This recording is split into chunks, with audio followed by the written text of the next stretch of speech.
دوسری حدیث بھی بخاری اور مسلم سے ہے، مشکات میں 2083، آپ صلی اللہ علیہ وآلہ وسلم نے فرمایا شب قدر کو رمضان کے آخری عشرے کی تاک راتوں میں تلاش کرو، 21ویں، 23ویں، 25ویں، 27ویں اور 29ویں۔ پانچویں حدیث صحیح مسلم سے ہے، مشکات میں ہے 2088۔ سیدنا ابی ابن کعب کو کسی نے بتایا کہ عبداللہ ابن مسعود کہتے ہیں رضی اللہ تعالیٰ عنہ کہ جو شخص روزانہ آخری پہر جاگے گا تہجد کے وقت تو وہ شب قدر پا لے گا۔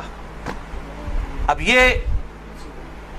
یہ دیکھیں کہ روزانہ جو جاگے گا ظاہر وہ پا ہی لے گا۔ عبداللہ ابن مسعود کی جب یہ بات پہنچی ابی ابن کعب تک تو انہوں نے کہا اللہ تعالیٰ ہمارے بھائی پہ جو ہے وہ رحم فرمائے،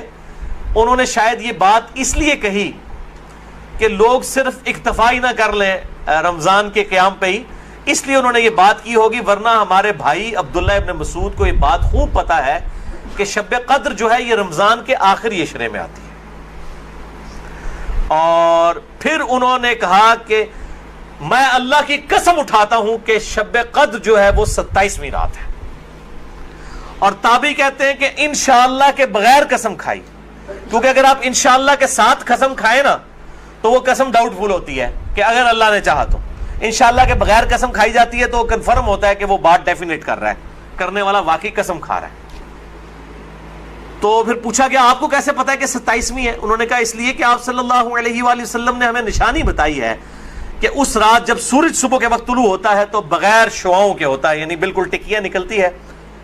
اور ویسے تو عموماً ویسے بھی ٹکیاں نکلتی ہے لیکن وہ شاید زیادہ دیر تک کے لیے ٹکیاں رہتی ہے۔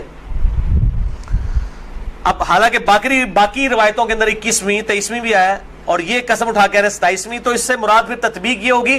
کہ جو انہوں نے پائی ہے وہ اس سال 27ویں کو آئی ہوگی، ورنہ تو یہ بدلتی رہتی ہے۔ چھٹی حدیث صحیح بخاری سے ہے، مشکات میں 2095، کہ آپ صلی اللہ علیہ وآلہ وسلم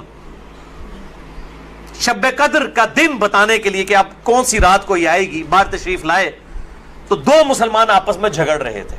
یہ جھگڑنے کی نحوست دیکھیں، آپ صلی اللہ علیہ وسلم بھول گئے اور آپ نے فرمایا کہ مجھے اللہ نے بتائی تھی وہ رات لیکن پھر مجھے بھلا دی گئی، سنقرئک فلا تنسى الا ما شاء اللہ۔ اور پھر آپ نے فرمایا کہ اس وجہ سے بھلائی گئی کہ یہ دو مسلمان آپس میں جھگڑ رہے تھے، اور پھر کہا ہو سکتا ہے کہ اللہ کی اسی میں بہتری ہو، یہ بھی ساتھ کہہ دیا، ورنہ انہوں دو مسلمانوں نے لوگ قیامت تک کوستے رہتے، بھائی اللہ نے بتانا ہوتا تو بعد میں بتا سکتے، اللہ کے لیے تو کوئی مسئلہ نہیں تھا، اسی میں بہتری ہو، اور یہ واقعی بہتری ہے۔ اور پھر فرمایا اب تم اسے 21ویں 23ویں اور 25ویں میں تلاش کرو۔ اب یہاں 27ویں 29ویں کا ذکر کوئی نہیں ہے، وہ الگ سے حدیث میں۔ تو حکمت یہ ہے بیسیکلی اس کو ڈیفرنٹ کرنے میں تاکہ لوگ یہ پورا عشرہ جو ہے وہ اہتمام کریں۔ دوسرا لوگ کہتے ہیں جی جس رات میں قرآن نازل ہوا تھا وہ ہوگی تو کوئی ایک ہی رات نا، یا 21ویں ہوگی، یہ تو نہیں ہے کہ 14 اگست اس دفعہ جو ہے 14 اگست کو آئے تو اگلی دفعہ 14 اگست جو ہے وہ 21 اگست کو آ جائے، اس طرح تو نہیں ہوگا، 14 اگست 14 اگست کو ہی آئے گا۔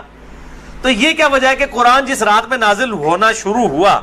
وہ تو یا 21ویں تھی یا 23ویں تھی یا 25ویں یا 27ویں یا 29ویں، تو اگلے سال بھی وہی ہونی چاہیے۔ تو یہ دنیاوی اعتبار سے تو یہ بات بالکل ٹھیک ہے،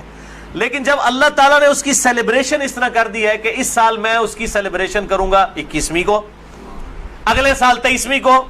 اس سے اگلے سال 27ویں کو، اس سے اگلے سال پھر شاید 21ویں کو ہو جائے، پھر کبھی 29ویں کو، تاکہ یہ روٹیٹ کرتی رہے، مسلمانوں کا شوق برقرار رہے، اس میں نظر کچھ نہیں آنا ہوتا، بس قیام کرنا ہوتا ہے، اللہ تعالیٰ 82 سال کی عبادت کا ثواب لکھ دے گا۔